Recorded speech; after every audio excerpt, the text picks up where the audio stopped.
gagamitin natin.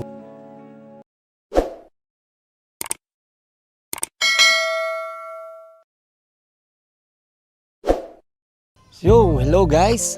Welcome back to my channel, no? For today's video, samahan nyo ako na ayusin yung mga materyales natin na gagamitin dun sa ating project, no? Dun sa may kubo natin. So, backstory lang. Medyo marami naman na kami nalinis. Actually, pwede na siyang itayo, no? So, ngayon, andito kami sa bahay ng aking tita. Magpuputol tayo ng mga kawayan. Then after nun, bibili tayo ng ibang mga gagamitin natin, no? So samahan nyo lang kami at yeah, later na lang. Bye! So yun, no? Ito guys, pupunta na tayo dun sa may mga kawayan. Ito yung likod ng bahay ng aking tita, no? Ayan, meron din silang mga alagang manok. Ayan. So tara, puntahan natin sila. Kasama ko pala yung bayaw ko, no? Kuya siya ng aking misis. Ganyan, andito rin yung aking pinsan. So eto, actually naputol na yung mga kawayan. Bali, susukatan natin sila para may sakay natin dun sa ating pickup. Then madala natin dun sa location. O yan. Maraming mga kawayan dito.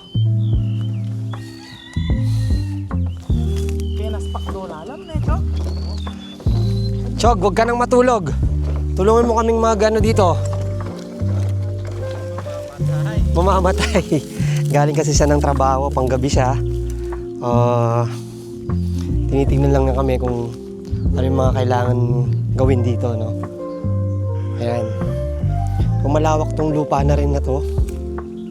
Ayan, bukid dalos yung mga nandito. Ayan, may mga tanim na mais. Ayan. Then ito, hindi ko alam kung ito ampalaya yata to or upo, I'm not sure, no? O yun. So magpuputol muna kami, no? Para matapos to, then magawa pa natin yung ibang mga kailangan natin gawin. Ano, mataram la? Pwede la?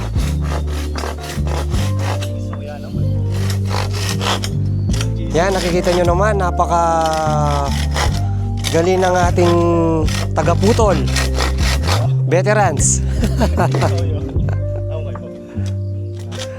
Hindi ko lang alam kung matatapos namin to kasi ang alam ko is nasa 22 pieces tong mga kawayan na to, no? Ito, gagamitin natin to para sa mga upuan. Yan, ito yung mga yun. I hope matapos natin ngayon. O yun guys, magpuputol muna kami para matapos na to, no? So later na lang.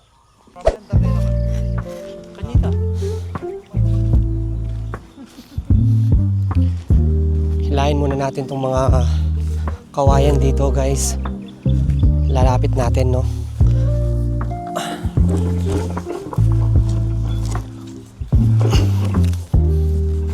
Ati naman palang makaba.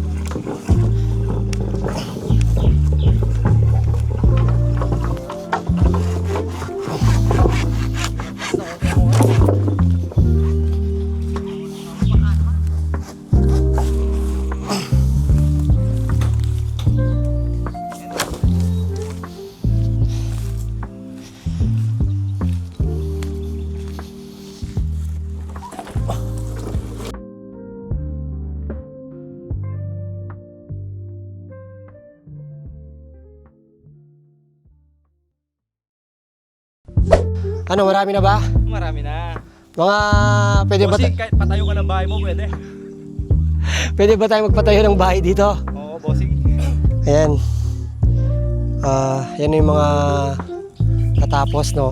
Buti na lang nakatago ng konti yung building ko. Baka maano tayo niyan, maban tayo, Hindi, bossing, nakatakip na. Half naked. half naked ka. Pang ko lang konti yung bilbil. Water break muna. Ay, hindi pala. Hindi pwede sabihin, hindi tayo sponsor eh. bawal sabihin ininom natin eh. Hindi tayo... Kape lang to, bossing. Kape. Kape lang yan, no? Na, may yelo. O yan, no? After nito, hihiwain natin to para... Ang tawag doon? Bamboo! Hindi. Anong tawag doon pag ano, sa Tagalog? Ang Tagalog sa lande, yung sa Kapampangan, lande. Sa... Yun na yung kaibigan, ikaw na pala umintindi. Nahihirapan kami. Kapampangan kasi kami.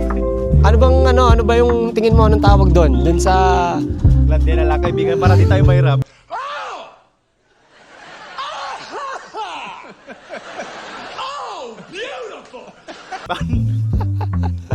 Landay. Ayun. Lande sa Kapampangan, no? Yung upuan. Bali, ako nakailan lang ako. Mabigat kasi yung kawayan. Parang nakakangawit kapag dinilinis ng ganyan. Linisan yung urap, matalabis at siya. Mabawas na lang. Baka hindi umabot yung daliri mo sa ano. Hindi natin matapos. Guys, no, bali natapos na naming linisin yung mga kawayan. So ngayon is hihiwain naman natin sila sa gitna, no. After nito, itatali natin para hindi sila mahirap ilagay dun sa sasakyan at iakyat dun sa taas, no. Kaya yun, tapusin natin to para mamaya makabili tayo ng ibang gagamitin natin, no. O, mamaya na lang guys, tapusin muna namin to.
Guys, no, lunch break muna tayo, no. Hindi pala biro yung pagpuputol ng kawayan. Akala ko madali lang pero grabe. Nakailan pa lang kami pero napalaban na kami, no. So, magla-lunch muna tayo, guys. Actually, nakalimutan na namin yung time, no. So, yun, kain muna tayo, guys.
Yun guys, tapos na tayong magkuha ng kawayan, no? Tapos na rin nalinisan. Bali yung mga kailangan lang natin, yun lang yung lininis natin. So yun, ngayon sasakay muna natin dun sa sasakyan natin para madala natin dun sa may location natin, no? So yun na lang guys, later na lang.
Yun guys, buti na lang naitawid namin. Buti hindi nalaglag sa daan. Ayan, nandito na tayo sa may location. Good job. Good job tayo dito, good job. Ayan, yun lang, hindi na tayo nakabili ng ibang materyales. Siguro next time na lang. Ayan, bababa lang namin to.